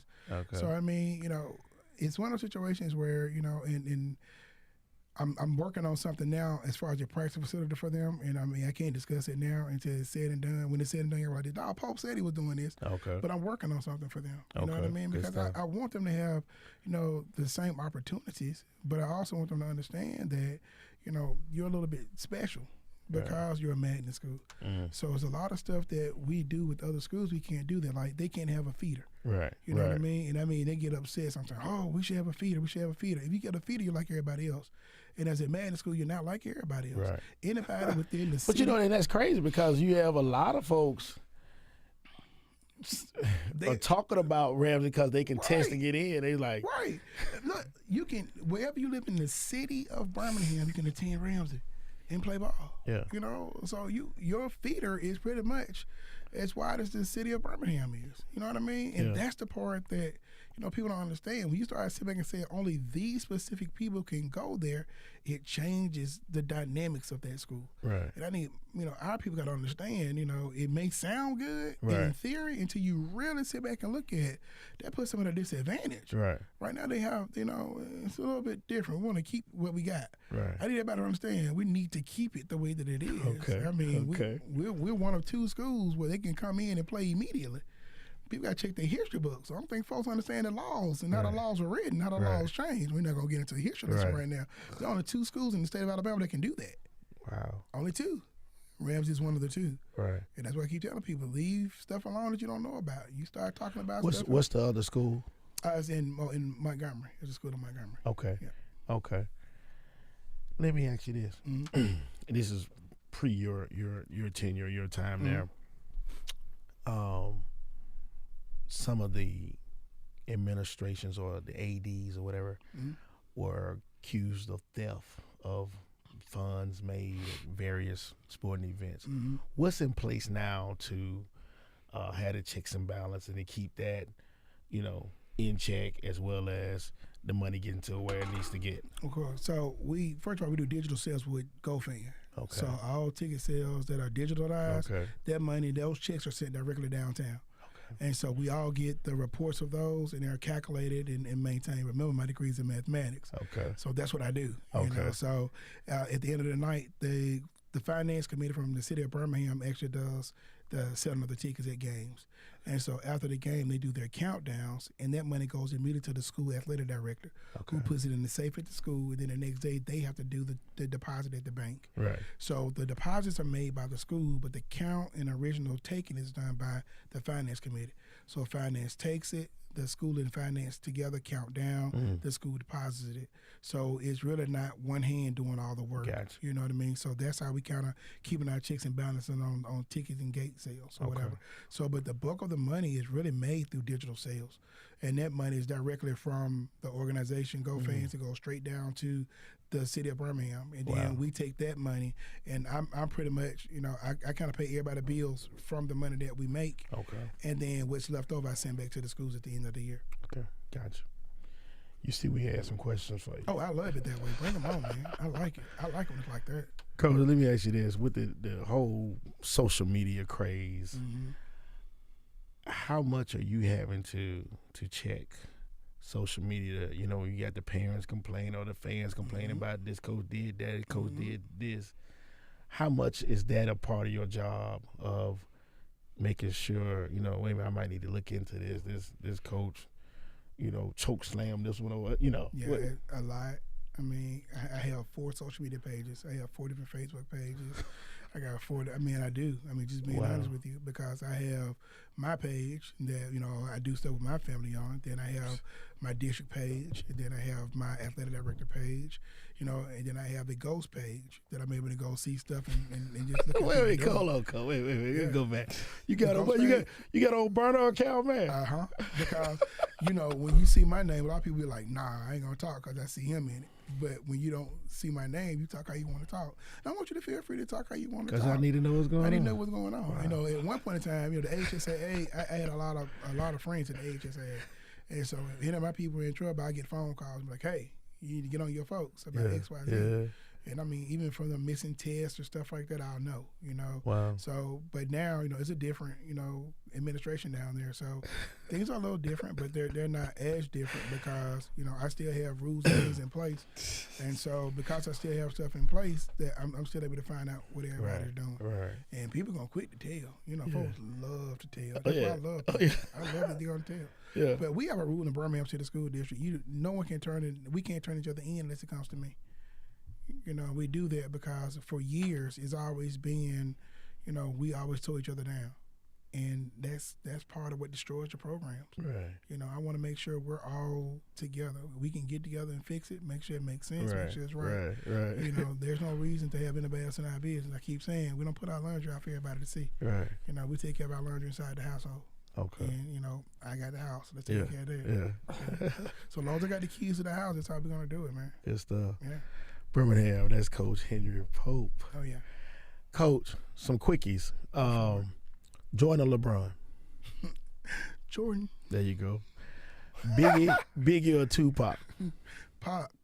Really? Yes. Really? Man, I'm a lyricist guy. I believe in lyrics, man. Okay. I believe in storytelling. I believe in. Well, Biggie had the song "I Got a Story to Tell." I know he did.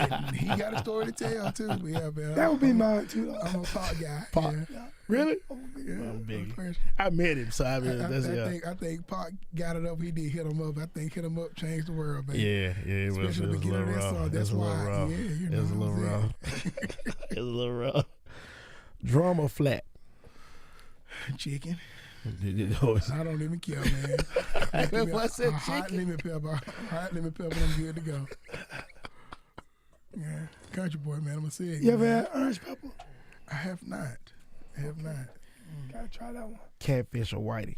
Cat, baby. I mean, listen, I grew up on a whiting now. I grew up whiting, but you know, you get a little older, you start, you know, spending a little bit more change. So catfish became a thing, man. You know, I like catfish too. Is that your favorite fish, or you say snapper? Snapper, okay. Snapper, man. You talking favorite fish? It's snapper all okay. day. Okay. Yes, sir. Okay. You like tuna? Tuna fish? Ahi tuna, yes. Yeah, I like ahi tuna. Seared ahi tuna, I do. Yeah. Good stuff. Paper or plastic? Neither. Somebody need to wash some dishes. Facts. You better understand, man. All right. What's your goal for the system?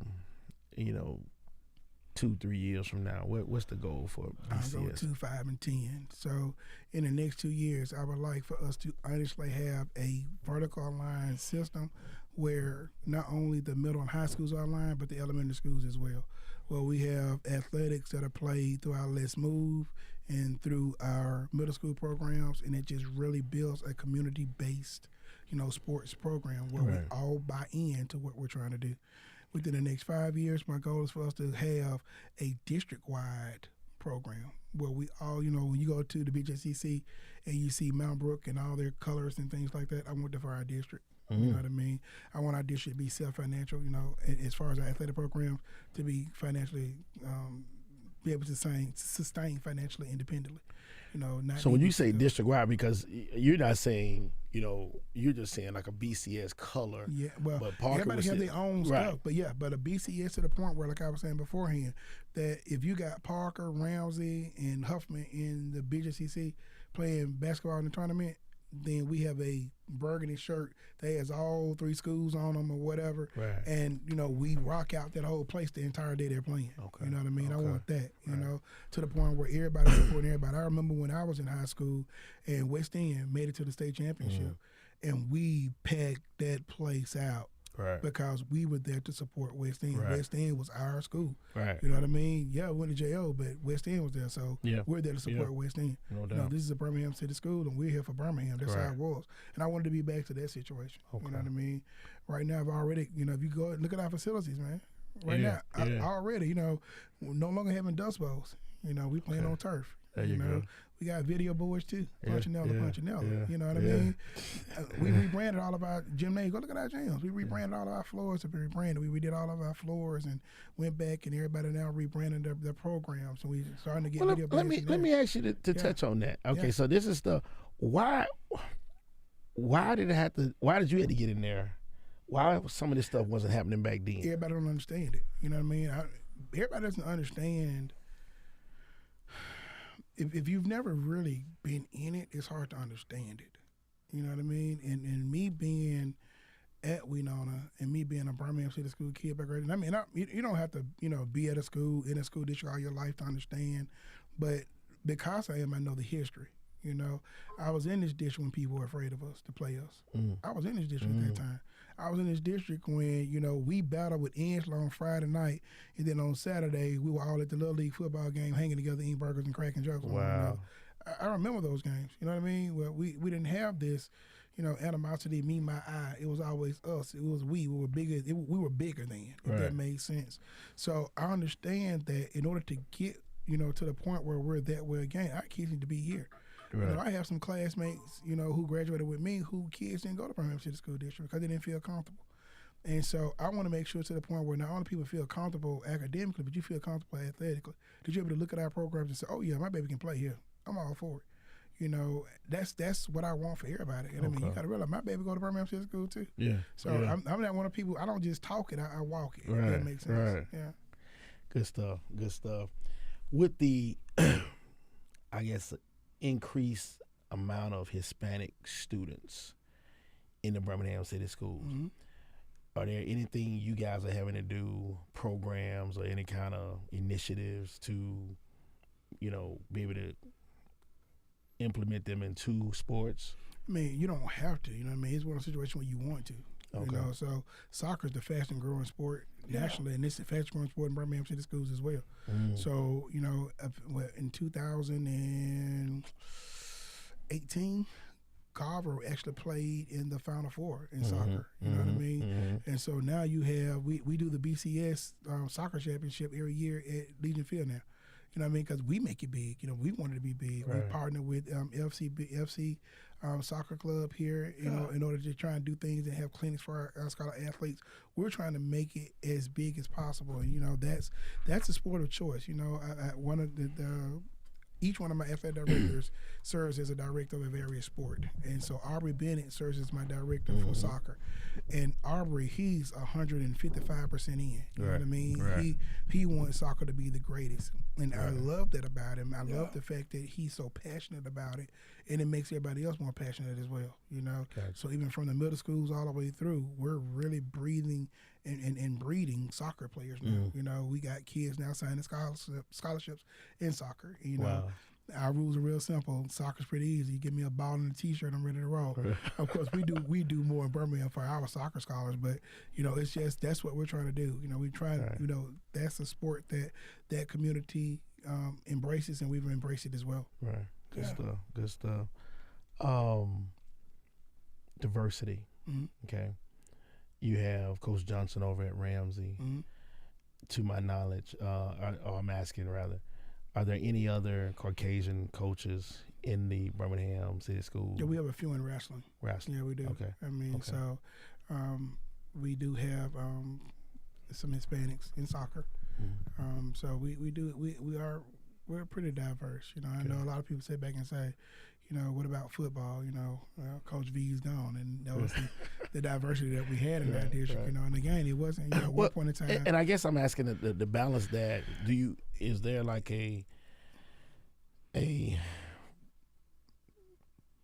layer above that's saying, hey, it's best fit for Birmingham City School District. Because that's what it is. You know, and the reason I was asking, because you can go in 15 miles or 10 miles. You know, south, and there's no big initiative to have. Yeah, I don't believe. And here's my thing. Again, it's about Birmingham City Schools and what fits our district and what works for our student population. You know, we had a Caucasian head coach at Huffman for a while. I mean, so it's not like we don't look at it and say, oh, we look for black people. You know, that's not what we do. We look for best fit. And I'll be honest with you, you know, when I look at resumes and people put in these applications and they send in their letters, I look at those before I look at anything else. I don't want to see your face. I want to see you on paper first. That's just how I look at it. You know, if I'm able to sit back and look at, you know, how often are you traveling? Not are you well traveled? How often are you travel? You know, if you have a new job every 2 years, Birmingham may not be for you, because I don't want anybody in our district going to use our district for a stepping stone. I look for people who want to be here and help build these programs. You know, our scholars have dealt so much with turnover and change that it's important to me to have coaches who want to be here. You know what I mean? I'm going to make it financially, you know, advantageous to be here, but I need you to be here too. You know, so our kids can, you know, if you sit back right now and talk to anybody who played at Jackson Olin, from that 1992 team all the way up until you start getting into the 2000s, everybody that knows about that played for Coach Clisby, you know, and you ask them anything you want to know, we all had the same thing, believing it would happen. You know, that was our thing, believing it would happen. I mean, I can sit here right now and tell you I'm 46 years of age, okay? Mind you, I graduated high school in 1996, and our defensive philosophy was to pursue, attack, and intimidate the offensive team. We must force the offensive team to mistakes, striving to set up 2 scores a game and score once as a defensive unit. On occasion, even great defensive players get blocked, knocked down, and miss a tackle. We are expected to get off the ground, out of the block, and fly to the football. Go ahead, Consequently, each player must play hard every down as though that down determines who wins, who loses, because it does. Our motto, believe it will happen. Again, believe it will happen. That was our defensive motto at Jackson Olin. It's a nerd. It's embedded. But here's the thing about them, right? It's not just me. If you ask any of my teammates that play defense, they can do it just like that. Wow. Because it's embedded in us. I mean, years later, it's still embedded in us. If you see us on social media, we start chiming in with each other, you always see us say, believe it will happen. That's that mentality. I'm just trying to get my teammates to come back around awesome. That is. and That's get awesome. back That's involved. a clip right there. Right. But I want them to get back involved with Jackson Olin High School. You know what I mean? And people say, well, I got 7 schools. And if I sit back and I'm involved too much with one, then people look at me like I'm, you know, showing favoritism. Like you just said, people say you got favoritism. I don't have favoritism from anybody. Because if you look at anybody in Birmingham City School District, anything I do for one school, I do for all 7. Anything I do for any middle school, I do for them all. That's just how it is just for me. Because if I'm consistent, I don't have to worry about somebody saying, well, I don't care about this sport. I don't care about that sport. I don't care about this school. I'm consistent. Whatever I do for one, I do for all. Wow. Yeah, you see the Jumbotron at Jackson Olin? in about a month, you're going to see them everywhere else. You see when Huffman was first. People don't remember that, but Huffman was first. Wow. Huffman got one, Woodland got one, Parker got one. The other three have this in a minute. Just, I mean, it is what it is, you know? Right. The pitching machines, all my baseball and softball schools that have fields, they got them in every field, they got them. You know, shooting machines. I'm buying shooting machines now. Everybody. I'm not buying them for one particular school. Everybody get them. You know what I mean? Ball racks. Everybody get them. Right. I buy balls for all my sports every year. I do that. I pay for transportation for everybody. I mean, so I don't have a favorite. My favorite is us being successful. That's what I want to do. No question about it. But if you have somebody who's playing longer and being there longer, of course you're going to get more stuff because they still playing, you're not. Right. Not being cold. I'm just being honest. Right. That just makes sense. Coach Ford said they suits smell like mothballs. They on mothballs at this point. Right. And, I mean, and that's kind of what it is. You know what I mean? You at the house sipping your coffee, and this man still that football practice. You know, I got to do what I can for him now. Just being realistic. I got 4 of them I'm still grinding for. So the longer you involved, the more I'm here. I mean, we put incentives in place to kind of, you know, make it to the point where you want to get here. You want to be here. Our goal, and I say our because, you know, I'm not an individual when it comes to this thing. It's me and everybody that's supportive of what we're trying to do. Our goal is to be the best district, period. Not in Alabama, not in this nation. It's period. We don't want to sit back and have a conversation about who else. It's us. Right. And then everybody else. That's what my goal is for Birmingham City School District. Birmingham. Drop the mic. That's Coach Pope. Drop the mic. Man, we're going to get you out of here on this. Let's talk about that family. Yeah. Let's talk about that family. Listen, I'm a family guy. Anybody that knows me, I mean, I am a family guy. You know, so I have, like I said before, I have 3 girls, 2 boys. Okay. You know what I mean? I have a 29, 28-year-old daughter and a 14-year-old daughter. Those are my girls. You know, so my baby girl goes to Parker. She's a freshman at Parker. Yeah, I'm not going to say anything else because I want her to go, Dad, so I'm not going to do it. But then I have Henry Jr., he's 3. Okay. You know, and I have Hunter Cornell, he's 2. Okay. You know, so those are my boys. And my boys are by my wife. Shannon. So yeah, man, I'm like I said, I'm an old fashioned kind of guy, man. I love family. I'm not one of those people, you know, I don't like the street. I like to go home and be on a deck with my boys watching football. That's what I like to do. That's you know? it. Chill out. Right. Look, I like family trips with my family. I like to take my wife out to dinner, and I like to sit at home and love with my kids. That's what I like to do. Cool. Where is your favorite place to take us?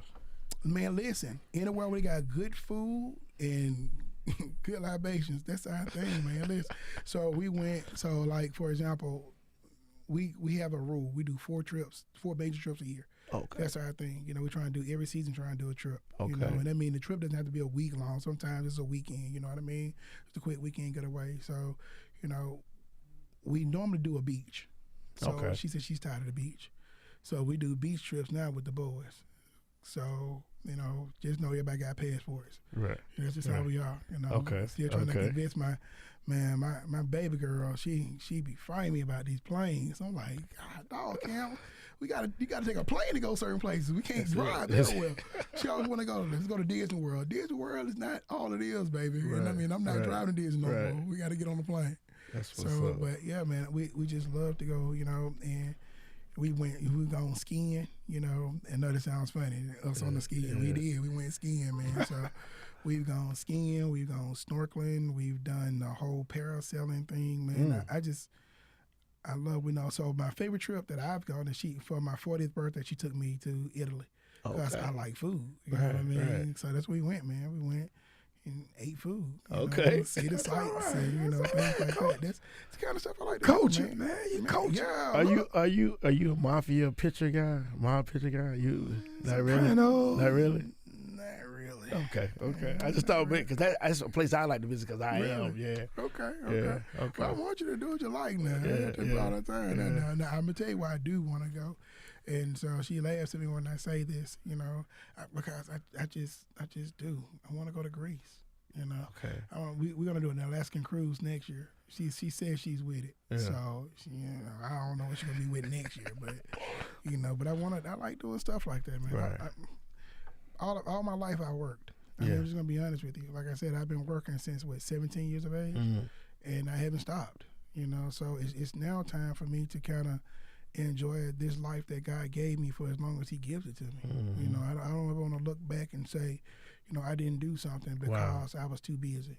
You know, I spent too much of my older daughter's life being too busy, trying to set a foundation so they could have that. You know, we weren't able to do the flight trips. You know, we did the Disney Worlds and you know, we did the drive trips. You know what I mean? Yeah. So now I'm in a position where I'm kind of thinking differently.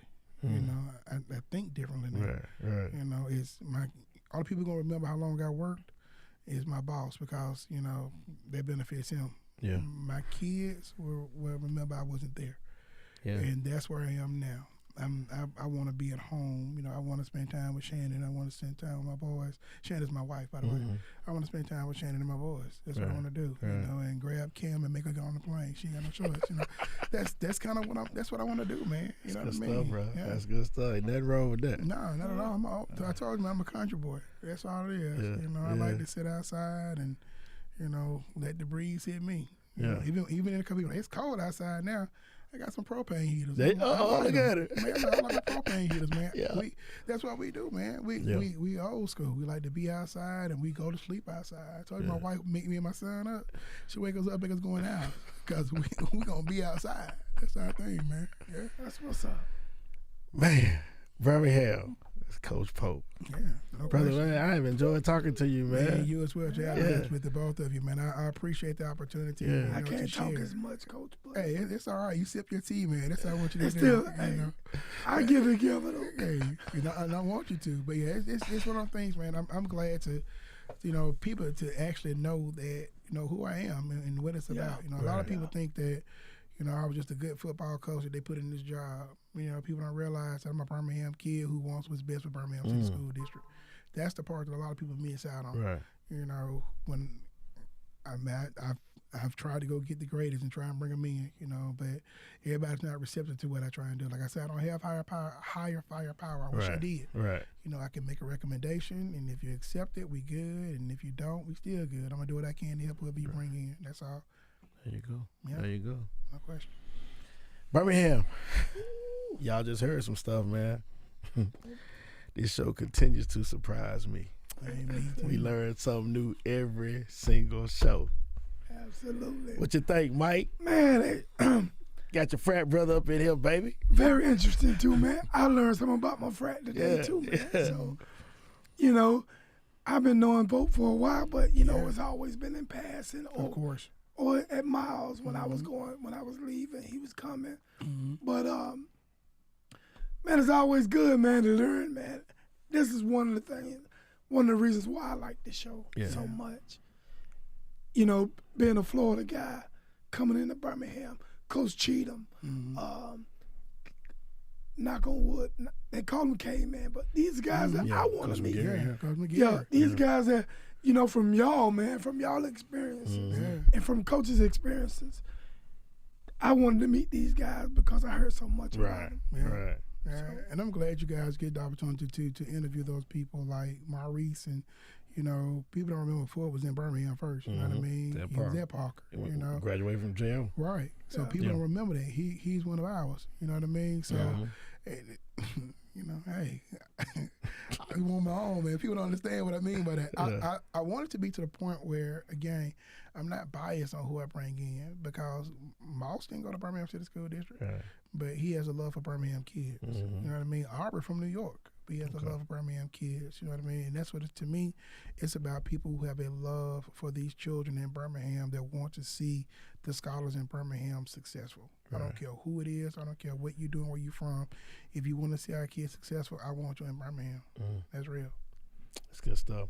We had talked about in previous shows just the whole momentum that Frank has over there at Parker, and I'm sure Joe is doing the same thing, Coach Nick over there. We know of keeping our talent in the city. Yeah, you know that is, and you're starting to see that. You know, you starting to see actually folks want to move into Birmingham to go to these schools. That's how that feeder works, though, Jay. A lot of people don't realize that feeder allows us to keep our kids. Put your hand on your kids early and often. You know what I mean? And Yeah, you keep relationship. The kids right. Yeah. That's how it goes. And that's all it is, man. It's relationships. Yeah. And, you know, when you're to that point that you're doing such a good job, the same reason our kids left us. They saw the bright, shining lights. They want to go to where it's shiny and new. So now we're making it shiny and new. That's so it. now come to us so we can play with us. That's it. Within the rules, of course. That's right. That's right. What's up? Good stuff, man. Yeah. Thanks for coming on. Appreciate it, y'all. Mike. Hey, I'm going to cut my, go ahead, Jay, you the lead us out here. All right. Y'all check us out. HSCU Facebook, HSCU Podcast on YouTube. You can get some stuff off X, Twitter, TikTok. Just search the HSCU Podcast. Yeah. Also, we dropped the Magic City Classic episode Friday. You guys definitely want to go out. Although the game is already happened, you want to go hear those coaches and what they had to talk about. Some very powerful, impactful stuff. Don't miss that episode. Go to YouTube right now. So with that said, man, we want to thank Mr. Coach Henry Pope for his time and for enlightening us on a lot of stuff that, you know, just average layperson wouldn't know. Yeah. Now they can connect those dots and understand what's going on. Yeah. So thank you again. And with that, man, we're going to get out of here. Man, I appreciate y'all. Yes, sir.